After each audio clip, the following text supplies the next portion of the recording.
కోసాని మురళీకృష్ణ గారు ఆయన కళ్ళైన చేస్తుంటే లక్షలాది మంది జన సైనికులు నీకు తుప్పు తుప్పుగా రాలగొట్టేవాళ్ళు. ఆయన మౌనం వహించారు. నేనైతే చెప్తా ఉన్నా, కుటుంబాన్ని అలా మాట్లాడారు కాబట్టి వాళ్ళని 9 నెలలు ఇంకా 9 నెలల తర్వాత అరెస్ట్ చేశారు. నేనైతే గవర్నమెంట్ ఇచ్చిన మసడు అయితే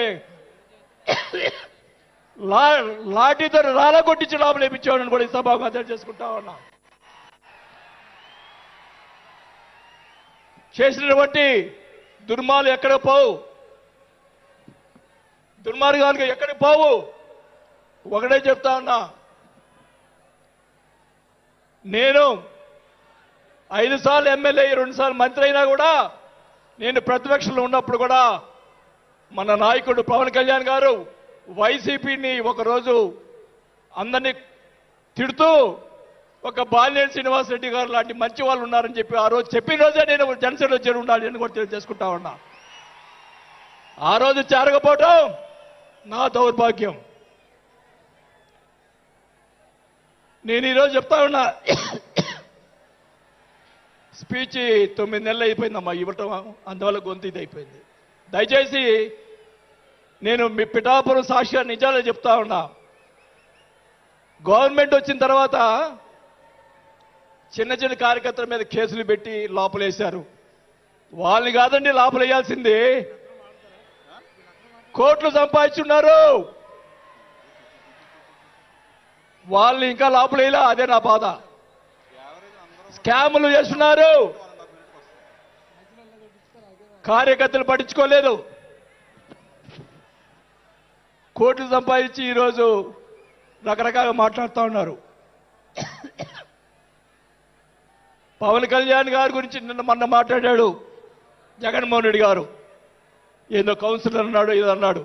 అయ్యా జగన్మోహన్ రెడ్డి గారు, మీ నాన్న దయతోటి నువ్వు ముఖ్యమంత్రి అయ్యావు. మీ నాన్న అంత అడ్డు పెట్టుకొని మా నాయకుడు, ఇప్పుడు జనసేన నాయకుడు పవన్ కళ్యాణ్ గారు స్వశక్తితోటి ఈరోజు లక్షలాది మంది అభిమాన పాత్రులు అయ్యాడని గుర్తుపెట్టుకోవాలని కూడా తెలియజేసుకుంటా ఉన్నా. మీ నాయనతోటి వెనక ఒకసారి ముఖ్యమంత్రి అయ్యావు, ఇంకా చూద్దాం. నేను ఒకటి కూడా చెప్తా ఉన్నా, నేను పవన్ కళ్యాణ్ గారిని కలిసినప్పుడు రాశారు చాలా మంది, కొన్ని పత్రికల్లో మీడియాలో రాశారు. ఏం రాశారు? బాలినేని గారు చాణక్యుడు కూటమిని విడగొడతాడని చెప్పి కొన్ని పత్రికలు రాసినాయి. నేను అనుకున్నాను, నా వల్ల పవన్ కళ్యాణ్ గారికి ఏ ఇది రాకూడదు. నా ధ్యేయం, నా కోరికల్లా ఆయన పైకి ఎదగాలని తప్ప వేరే ఉద్దేశం లేదు. నేను ఆయన కలిసినప్పుడు ఒకటే అడిగా, అందరూ అనుకున్నారు ఎమ్మెల్సీ ఇచ్చి మినిస్టర్ ఇస్తారని చెప్పి కొన్ని ఇతర పత్రికలు రాశారు. నేను ఆయన ఏమీ అడగలేదు, ఒకటే అడిగా, సార్ మీతో నాకు సినిమాలు తీయాలని సార్ అని అన్నా. నా కోరిక అదే సార్. నేను 5 సార్లు ఎమ్మెల్యే అయ్యా, 2 సార్లు మంత్రి అయ్యా, చాలు నాకు ఇట్లాంటి బూతులు తిట్టే రాజకీయాలు మాకు వద్దు సార్, మీతోటి ప్రయాణం చేస్తా. జనసేనని నా సాయశక్తులా నేను చేయగలని మా జిల్లాలో 6 నెలల తర్వాత కార్పొరేట్లను చేర్పించాం. మీరు ఛాన్స్ ఇవ్వండి, మా జిల్లాలో జిల్లా పరిషత్తు అన్నీ కూడా జనసేన చేస్తానని కూడా బాగా తెలియజేసుకుంటా ఉన్నా.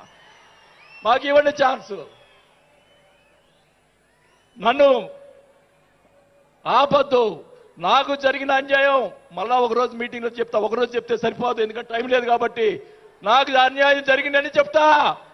జగన్మోహన్ రెడ్డి గారు చేసినటువంటి అన్యాయాలన్నీ చెప్తా, నాకు జరిగినటువంటి అన్యాయాలు. నేను ఒకటే చెప్తా ఉన్నాను సార్, మీకు కూడా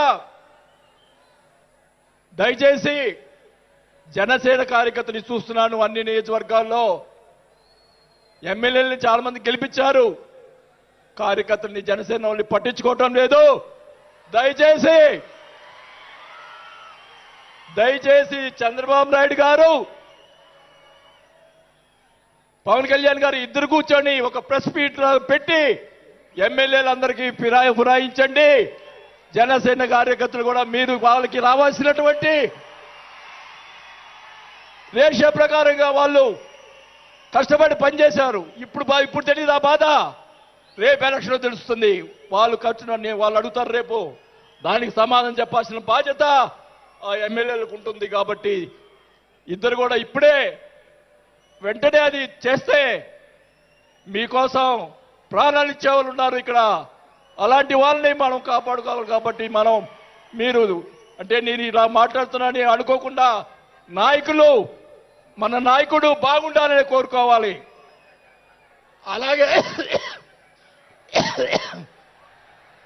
అలాగే మీరు కూడా జన సైనికులు కూడా మీరు కూడా మీ పక్కన వాళ్ళని మంచిగా చూడండి. మన పార్టీ పైకి తీసుకొచ్చేదానికి మన నాయకుడు ఇంకా ఎదిగేదాని కోసం ఇంకా కూడగొట్టుకోవాల్సిన బాధ్యత కూడా మీ మీద ఉందని కూడా ఈ సభాముఖంగా తెలియజేసుకుంటా ఉన్నాం. మన నాయకుడు మనల్ని కాపాడుతాడు. మన నాయకుడిని ఎదిగించేదాని కోసం మీరందరూ కూడా కష్టపడాలని చెప్పి కూడా కోరుకుంటూ నా ప్రాణం ఉన్నంత వరకు నేను పవన్ కళ్యాణ్ తోటి గారితో ఉంటాను. నాకు పదవి వచ్చినా రాకపోయినా పర్వాలేదు. నేను పవన్ కళ్యాణ్ తోటే ఉంటాను.